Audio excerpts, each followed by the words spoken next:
Nyeiti wangi weche kumutendre kod thieth pachoka ng'anyo mar lakteche e od thieth Mamoi Teaching and Referral Hospital Eldoret ochakore odiochieng' ma kawuono. Kalore kod riwruok mar lakteche ng'anyo ma kamano biro dhi nyime nyaka chieng' dwach lakteche chop kare. Jotuo koro jwang' ma ok ging'eyo kama koro gichim kalore ni chenro duto koro ochung'.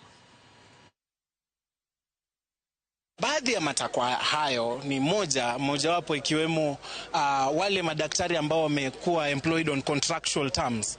Hawa madaktari wanapoteza muda mwingi sana kufanya kazi hospitali. Hawezi jiendelesha kimaisha, hawezi chukua loan, hakuna pension wanalipa. Kwa hivyo wale madaktari zaidi ya 25 wale wote tunataka wawekwe PNP. Tunataka hizi pesa zote kwa mpigo. Sasa hivi tunazungumzia ushuru huko juu. Ule mfumo wa SHA na SHI haufanyi. Tunaona wagonjwa wetu pale tunahangaika nao.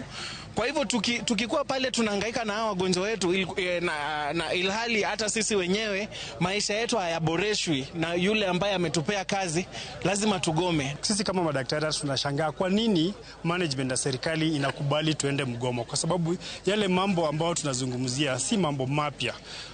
Kwa mfano, mambo ya promotions, kupandisha daktari cheo. Ni daktari ni neurosurgeon, ameenda mpaka ka subspecialize, amekuwa a top neurosurgeon, amespecialize na ka subspecialize. Alafu kutoka 2022, huyo daktari anapewa promotion letter, lakini kupandishwa cheo kwa payslip hakuna.